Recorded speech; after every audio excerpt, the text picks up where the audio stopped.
This is actually a lot of what I work on in my coaching with people, because so many people are always trying to do a lot of things and they think they're going to do them well, but they're just doing a lot of things like average or even below average. They're focused on this and they're focused on this project and this project and this project and doing this thing over here, and also their health and also the relationship. And life requires some sort of priorities, like you were talking about, some sort of all in energy. And so if I were to ask any person, is like, what are you all in on right now? You should be able to answer that. If the answer is nothing, that's going to show in your results. You're not going to have any, because the only way you Yeah. make progress is when you're all in on something. Now, that doesn't mean you have to like check out of everything in your life, but Welcome back to Relatable Wisdom, the podcast where everyday people share the quotes that have shaped their lives, inviting us all to reflect and grow together. Today we're joined by Chris Marhefka, a transformational coach and devoted father who has journeyed from high achieving entrepreneur to a guide for others seeking authenticity and purpose. With a wealth of experience in emotional healing and personal development, Chris brings a unique perspective on what it means to live a fulfilled life. Let's dive into Chris' story and discover the wisdom that has inspired him along the way. Tell us your name and what you do. yeah, my name's Chris Marhefka. I'm a transformational coach. What's your favorite quote? The favorite quote that is present to me right now is the one that I shared from Henry Ford. Whether you think you can or you think you can't, you're right. When did you first hear of this quote? Yeah, I love this quote because it's been a part of my life for most of my life. It's something that back when I used to be a competitive soccer player, there was always this, and there was a moment when there was like this team, this like high level Olympic team that everyone told me I couldn't make because I was too short or was playing in the wrong position or something like that. And, no matter what, I believed that I could do it. And so I basically just worked so hard, believed it, made the team. Second time it really came to me was when I was an early entrepreneur. I was in my early 20s, was feeling at this place in my life where I needed to do something that I thought was impossible. And this impossible thing was something called an Ironman triathlon. It was something that when I first saw it, and I was like, that's impossible. Human beings can't do that. And for those that don't know, an Ironman triathlon is when you swim 2.4 miles, you bike 112 miles, and then you run 26.2 miles, a marathon. I'm not sure what the conversion is for our kilometer listeners, but that's it in miles. They can do the math. It's a lot, and it's all done back to back in one day. And you have 17 hours to complete it. Some people don't even finish in that time. And I'm not ultra competitive, but I'm somewhere in like the 10 to 11 hour range, which is a lot of time. But when I first did this, when I first committed to doing it, I had never run more than a 5K. I couldn't swim across a 25-meter pool without being out of breath. I didn't really know how to swim efficiently. And I didn't own a bike. I hadn't really ridden a bike since I was a kid. I had a little Huffy bike, but I never really ridden like a road cycle bike or anything. When I decided to do that, I had no physical basis, like physical idea of what I was getting into. And yet everything on paper said that I absolutely should not be able to do this. Yeah. But deep down inside of me, I believed and I knew not only could I do it, but in my mind, I had already done it. It was something that, for whatever reason, at that stage of my life, I felt like if I could do something like this that I thought was impossible, I could literally do anything. And so I was, in a way, I was like proving to myself that I could do it. But I believed it day in and day out, trained every day. Worked for a year to get ready for this. And then in 2011, I completed my first Ironman. Yeah, it was crossing the finish line was like a full knowing that quote is absolutely true, that belief in oneself can transcend just about any sort of physical challenges or mental challenges or emotional challenges. Like, as long as you believe in self, you can pretty much do anything as long as you think you can. And then it continued through my life. I mean, it happened when I started my first business. Okay. Nobody believed in me. I quit like a suit and tie finance job to go start like my own fitness company. And I was running workout classes and eventually became a gym. Nobody believed in me. No one thought that was a good idea, but I knew it was the right thing for me. And that's exactly what I did. And I ended up growing that company for 10 years. I sold it, super successful, very important part of my life. Yeah, it's just one of the things that I always come back to is whenever I'm stuck and I'm not doing the thing or achieving the thing that I said I wanted to, I always come back to, do I actually believe that I can? Yeah. Like, do I believe that I can do this thing that I'm doing? I'll tell you an example of when I had this happen for me. I started writing a book 2 years ago. It was right before my daughter was born. And the whole time I was writing and I was doing the habits and I was sitting down and I was writing every day and I was making a lot of great progress. But I kept finding myself stuck to like get it to the next step, get it to the next step, get it to the editor, get it to and so what I realized was, I reflected on this much later, but I realized that whole time I was just relying on my discipline, but inside I didn't believe myself to be a published best-selling author. And so Oh, all the excuses were coming up and all the challenges were coming up because I didn't believe that I was going to actually get it to this finish line. And this finish line is like best-selling published author. So with that in my mind, it didn't matter what I was doing, in my actions because I didn't believe it was going to happen. And so that was basically in my way for a few years while I was just spinning my wheels trying to get this book done.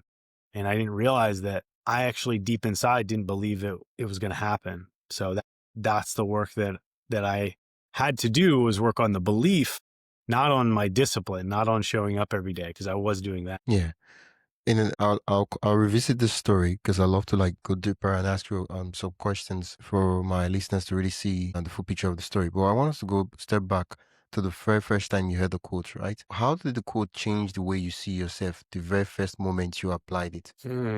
Empowering. It was a moment when I felt like I had much more control over the outcome of my life than I previously believed. Because for much of my life, I had this belief and I was reinforced this belief that everyone just has certain talents, everyone just has certain gifts, everyone just born with this.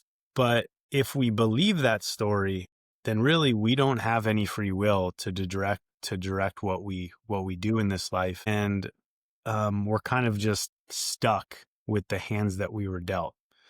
And when I first heard and experienced like doing something that I thought was impossible for me, I realized that so much of what I was taught, like growing up as a young child and then Yeah, like into early adulthood, was just things that was constraining me. It was literally an artificial cage that I was putting myself into. And when I was able to stretch or break that cage, it was like, what else is possible? Like, what else have I been constraining my thinking to and my belief to that I previously thought is impossible? And it's actually not. It's just me believing that. And so it was liberating.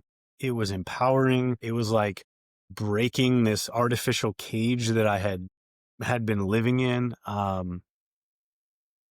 Yeah, and it wasn't enough just to hear it from me. I had to experience it. Like I had to yeah, really experience it. yeah. What would you say what would be the soundtrack that would be playing? Let's say if you had to make a movie about that moment, what would be the soundtrack would use? Oh man, it's funny. I don't even remember the name of this song. There was a song that was I used to play. It used to be on my earphones when I was training Ironman, and it was like I gotta find it. It was a song that was done over to this like highlight video of like all these athletes like falling down and getting back up. It's this man, I'm gonna think of it. It's like, oh man, I really want to get this for you because this is by far it. Because I just visualized myself the whole time. Like it was just this Yeah. like in this song arc, it was just about like doing hard things, like getting knocked down, falling down, getting back up, and just like achieving and keep going and keep going. And I can tell you that, man, I don't know how many hundreds or even thousands of hours I'd have to think about, do the math that I trained for this, that doubt was there. Like just about every training session, doubt was there. Like, am I really going to be able to get there? Like, looking at where I am and where I think I need to be, or feeling so tired or feeling beat down. And so doubt was there the whole time. But then that soundtrack would come on, stimulate the belief. And then it would just be like, no, just like one more step. And, I just did that over and over and over again. I just accepted the doubt and then got back to the belief, and over again, just did that. And I would say, like, even going up to the starting line of that race, I still had so much doubt. There was a deep belief underneath of it all that was like, okay, did my training. I really believe this is it. I already see it. But like there was mountain of doubt that was over top of that. I remember standing on the beach, like ready to like run and swim into the water. And I was like, what have I gotten myself into? Like, and then just all the Yeah, fears came in. What if? And then just took a breath, relaxed down a little bit, and just went back to the same like song and training. It was just like, nope, get back up, keep going. I want to find it for yeah. you. Yeah, over the course of conversations I've been having with some amazing guests, and one of the things I've come to realize about doubt is that think of it this way: if I was to pay you a visit and we were to sign an agreement that I could not stop you physically from doing anything that you wanted to do, but I would just over here they call it bad mouth. I would roast you. I would tell you, point out all your insecurities, all the things that you have. Mm, I'll say, man, what are you saying? You can't even lift this stuff. Who are you trying to prove something to? And I would tell mm-hmm, you all the terrible and the negative things, but I could not touch you. I could not stop you. I could not like mm, physically hold you from doing what you wanted to do. I could only roast you and tell you all the reasons why you couldn't do something. What would happen is that's the way I like to see that, because then realize that we could feel the doubt. It could be there. We cannot literally shut it up. You can't do anything to me because I'm there. I'm always with you everywhere you go. But regardless, you can say, yeah, the doubt is there. The guy is mm-hmm, talking trash, but I'm still going to do this anyway. And the same thing with that, because I recently had a conversation with a veteran, and one of the things we talked was that these soldiers, when they're going to war, it's not like they're not afraid that the possibility of them losing, dying in frontline battle, that's there. But it's just that that fear, that doubt doesn't affect the decisions they make. yeah, So they still fight, they still show up mm-hmm, despite it. But it's there, yeah, they're humans, right? It's there. But they've been yeah, trained so much that it's not like a regular civilian would just freeze or even yeah, piece on themselves mm-hmm, when yeah, bullets starts flying. But now they're composed, they're calm, they know what to mm-hmm, do, they're moving everything, right? Yeah. mm-hmm, So that's yeah. that's the way doubt, and I like your story. It's really inspiring. Let's take a quick pause. If you're enjoying this conversation and want more thought-provoking ideas straight to your inbox, join the Relatable Wisdom email list. It's free, quick, and filled with bite-sized insights, inspiring quotes, and behind-the-scenes reflections from our guests. Just head to relatablewisdom.com/join. That is relatablewisdom.com/join, or tap the link in the show notes. And hey, subscribing to the podcast helps more than you think, and it's free. So if you haven't already, hit that follow button wherever you're listening. All right, let's get back to the conversation. Thank you. Yeah, it's so true. I think we can overcome and transcend some of these fears, so many of these fears, these doubts, these insecurities, when we commit to belief and then we do the work. That's the important part that you talked about with the training. Yeah, And I hope I didn't undersell that. I trained a lot. So it was the belief combined with taking the action that would train. support that belief. So it wasn't just like I just signed up one day and then I showed up to the starting line. Was like, yeah, I believe I can do it. No, I put in the work. And same thing with those veterans you were talking about. It wasn't like they just showed up and they could overcome that fear and they could do the thing and step into the battle calm. No, they did a lot of training to do that. And so I think both are so required. Yeah, yeah. That's the thing. Most people don't understand that that's a necessary stage to go to. Like there's a stage where you literally doubt yourself and you wonder, what am I even doing right now? Because at that point in time, let's be honest, you have no evidence to prove otherwise. You Hmm. wanted to do something that you've never done in your life. And so there's literally no evidence that, oh, you could actually do it. And so when your mind is rationalizing all these things in its own context, it's right. But the only way you could actually say, okay, yeah, now I can do it, is to actually do it a lot of times, such that you have evidence beyond doubt that okay, yeah, Hmm. I can do it. I can do it. Right? Hmm. Yeah, absolutely. Absolutely. I think when a lot of people, maybe not, but when some people might hear that, like, I believe that I could do this thing, that belief was such a small part, and there was so much doubt that was surrounding it. It wasn't like every day I was just comforted by this like strong, overwhelming belief that no matter what would happen. No, it was actually a very small belief that grew over time. Actually, it grew the more I committed to the belief, the more I committed to the training, the more I committed to becoming the type of person that could do this thing. And that was the same thing when I became an entrepreneur and started my first business. Is like, it was a tiny, tiny thing that grew and it grew and it grew and it grew. And, I could even say the same thing about becoming a father. My daughter, she's a year and 7 months now. Man, somewhere deep in me, I knew and I believed that I was a father. I was a great father, and that's what I was going to be. And yet, wow, the doubts of like, I don't know how to do anything. I don't know how to hold a child. I don't know how to change a diaper. I don't know how to literally do anything as it relates to a child. Yeah. I don't know. I didn't really handle kids when I was growing up. Babies, so Uh, much doubt, but the belief was there, and it just yeah. showed up, and it got stronger and stronger the more I committed to it. So, Yeah. But for most of the things we do, most of the significant things we do in life, there are no playbook. We've basically never done it in our life before. And so we have to learn on the job. mm-hmm, So you're like, oh, young man, hey, you look like you could be a father. Come here. And then they say, yeah, you're not a father. So you're like, how do I do this stuff? Well, you watch and learn. And like, okay. mm-hmm. Yeah, Like I say, in all you do, there'll be like this special rule that in all you do, let nothing happen to the child. yeah, exactly. I say, Uh-huh. okay, we're safe, we're safe. The child is okay, it's okay. She's Yeah, growing, she's growing, she's growing. Everything is going, and yeah, and yeah. it's an adventure too. So because you're just seeing things you've never seen before, you're learning, even it's new to you, and all that. Yeah, there's another quote that kind of goes with this, and I might be paraphrasing it, but every person you look at that is successful in something was once a beginner. It was once Oh, their first time doing it. yeah, Think about that. The yeah, best in the world at anything, yeah, there was a moment when it was their first ever time doing that thing. That's yeah, wild. yeah, And then there yeah. was a second time and a third time. And like, Yeah, yeah. that's so true. Like, yeah, you just like have to. For me, one of the things I've noticed with people these days is that they leave this gap of time between the thing they do. I give an example. Let's say, let me just use my own context, what I do, so that it's easier for me to give the example. Let's say I want to do a podcast. I record my first episode, and then before I record my next episode is maybe like 6 months later, and then there's a gap. And so what happens is that maybe after maybe another 6 months, I release another episode. That then 3 episodes in a year, in 2 years, and I'm like, oh, I've been podcasting for 2 years. I'm still scared. I'm still afraid, and so Mhm, many things are happening. But what if instead of doing that, I'm like, okay, I'm going to do a podcast episode one every day. mhm, And now every day I'm learning. Now I'm having a lot of iterations and iterations and iterations. And after 3, 4, 5, 6 months, I'm getting better. Like the level mhm. of progress is way better Yes. than someone who tries something. Because it seems like running a marathon, if you train one day and then maybe 2 months later, you're like, okay, let's take a break. And you come back, this triathlon thing, yeah, that's true.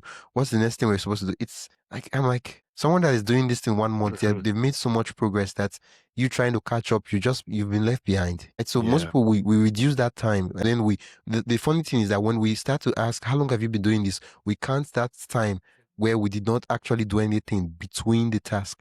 And we can't say that, oh, like, oh yeah, I've been doing this for 5 years. Mhm. And I'm like, dude, you did this for 3 months. What's 5 years? Yeah. Yeah. Wow, that's a really good point.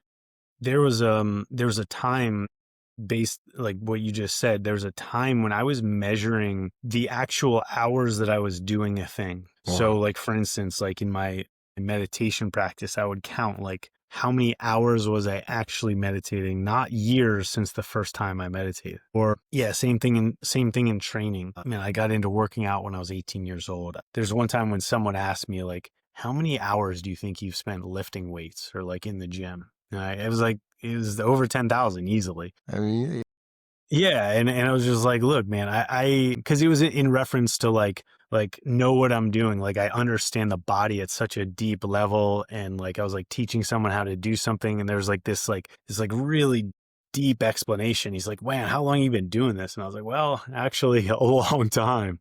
and not just in Yeah. years, but in like actual time spent. And I think you're right, man. I think that's the Yeah. important thing. It's like you doing a podcast a day are going to have more experience than someone who's doing a podcast a month for 10 years. Yeah. Your day habit is going to catch up and blow by them so fast. Yeah. Yeah, so I love that. Yeah. And let me just put it out there so that those that are listening right now, they won't it's there's nothing wrong with you doing a podcast episode, let's say one every 2 months. But you just have to you know that you will be okay with the time it will take for you to grow and improve. But if you Mhm. want fast growth, you have to like give it your all. Like these Mhm. things are trade-off and sacrifices. It just depends on Yeah. what you want, right? Are you okay with okay, let me take 7, 8 years to actually master this craft and figure out what I'm doing? Or do I want in the next 3, 4 years to actually, become really, really good at it? And I like the concept of Malcolm Gladwell. Instead of, he did all this research. Instead of saying it takes 20 years or 10 years to become an expert, is actually he said it takes 10,000 hours. And the thing Mhm. now is that your 10,000 hours could actually be condensed to into maybe Mhm. like 5 years. Wait, is it five? Wait, 5 years? How many hours is it? 5 years? I don't know. I've done this math before. I can give it to you right now. uh, I remember, I've done it uh, with many things. three, All right, we're at six, five, seven. 8,760 hours Okay, 8,000 hours in a year. Is total. that what you said? Mhm. Wow. 8,700, yeah, 60.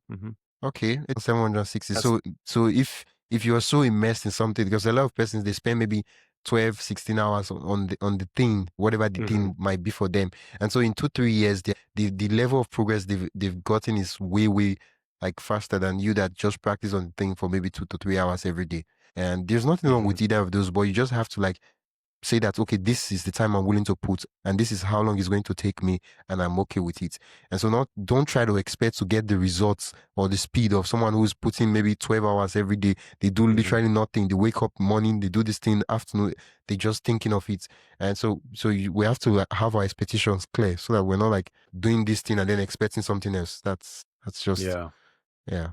This is actually a lot of what I work on in my coaching with people, because so many people are always trying to do a lot of things and they think they're going to do them well, but they're just doing a lot of things like average or even below average. They're focused on this and they're focused on this project and this project and this project and doing this thing over here, and also their health and also the relationship. And life requires some sort of priorities, like you were talking about, some sort of all in energy. And so if I were to ask any person, is like, what are you all in on right now? You should be able to answer that. If the answer is nothing, that's going to show in your results. You're not going to have any, because the only way you Uh, make progress is when you're all in on something. Now, that doesn't mean you have to like check out of everything in your life, but you can establish what I actually call this, and we work these out in my coaching, minimum effective doses. Like, what is the minimum effective dose in this other thing that it doesn't collapse, but it's not your all in thing? So we just come up with all the things that is not your all in thing. Like, what's the minimum effective dose? Because what happens is when you really focus on something, the results happen so fast. And then you can, oftentimes priorities will change throughout life. And so there may be a time when the thing that was your all in thing 5 years ago is not it anymore. And maybe you yeah. can then set your minimum effective dose for that, and your priority shifts to something else, and that's your all in thing. Yeah, what I notice with people is that we're supposed to go through these cycles and seasons of throughout our life. And the people that don't really go all into these seasons, like whatever it is, it tends to lag over time because they never actually address it. They never ever saw, like, a big one is health.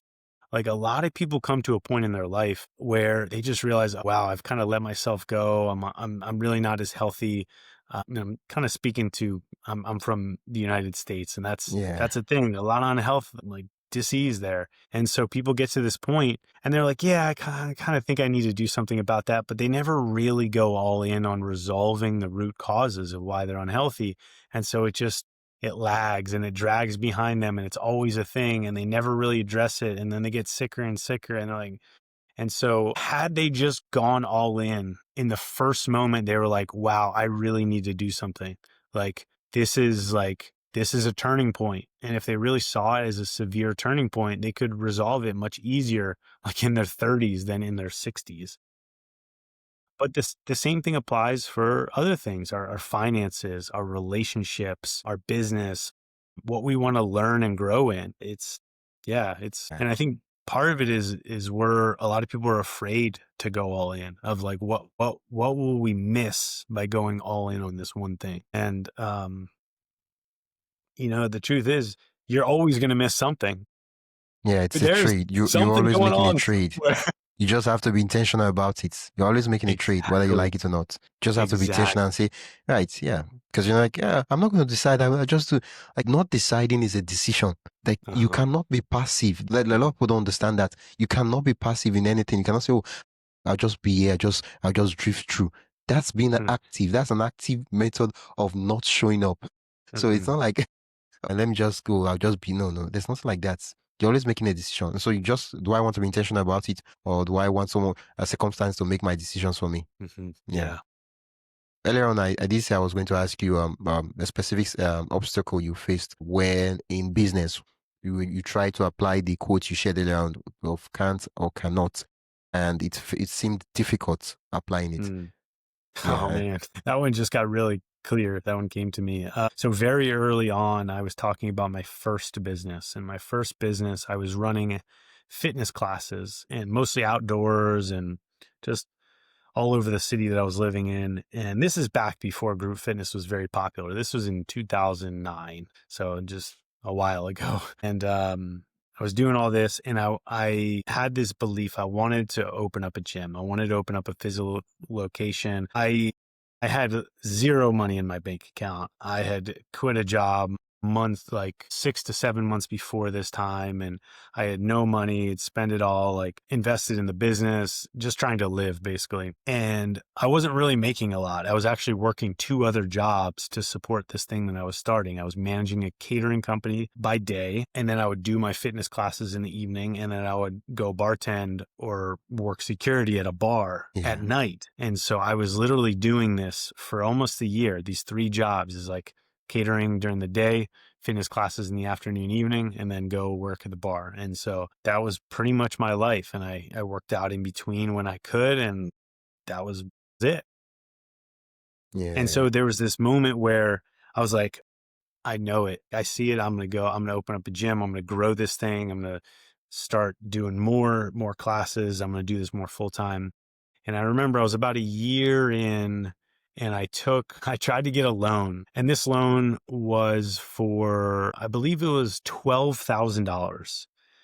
And when it comes to like business banking, that's not a lot of money. Like for like getting loans for like business. A lot of people borrow like hundreds of thousands of dollars to like start business and more. But I'm just talking about like small business. And Yeah. so I went to bank after bank after bank after bank after bank. And I think I got rejected like 9 or 10 times.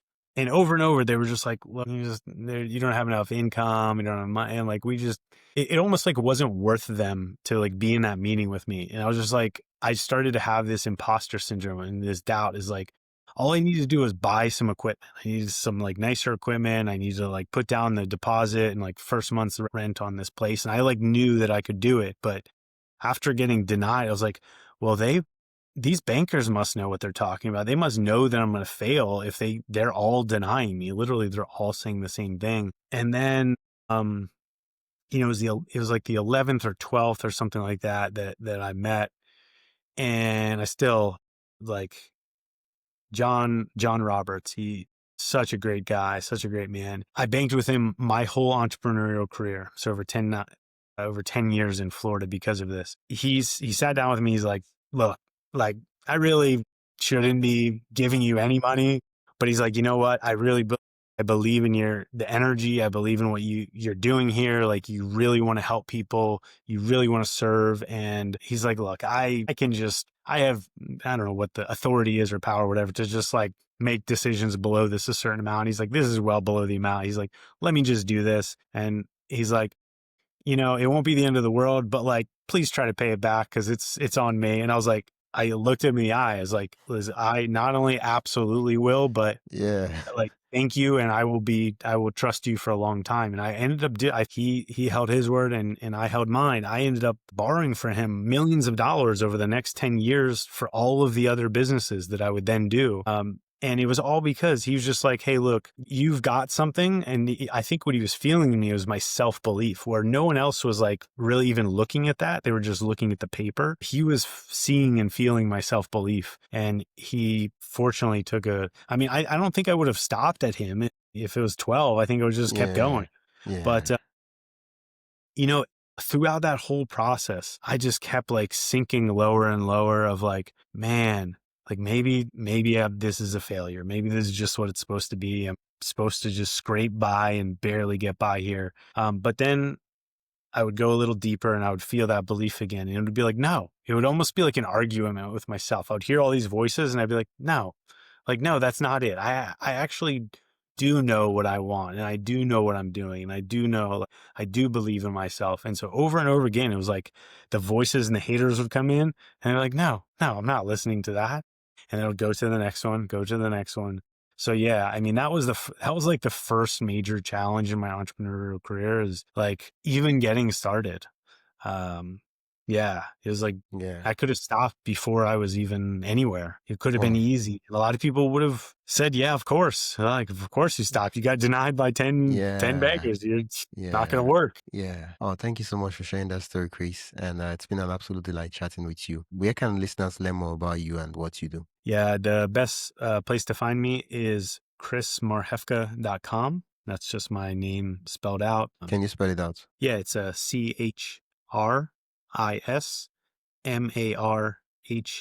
CHRISMARHEFKA.com. And I think it's funny, after spelling this out hundreds of times, I think it's time I come up with a easier domain for people. My name's not the easiest to spell. Yeah. Yeah. Yeah. I mean, it's your brand. Eventually people will Yeah, find you. That's just the they thing. do. Yeah, they do. Yeah. And the thing is, even though they don't know how to pronounce the name, after some time, when they just see the name, like they know the name, they know who the name Yeah. belongs to and everything, but they don't know how to pronounce it. But like, yeah, that is that guy, that Chris. Hmm. And then they just, you know how you sing songs and you're like, when it gets to the part you don't know, and then you move on. And yeah, thank you so much, Chris. You've been listening to Relatable Wisdom, and I've been your host, Wisdom Okonkwo. You've been listening to the podcast where every story, quote, and insight helps you see life a little differently. If you enjoyed today's episode, follow the show on your favorite podcast app and share it with someone who loved the conversation. For more inspiring voices and timeless wisdom, visit relatablewisdom.com. Until next time, keep living, learning, and collecting wisdom that matters most to you.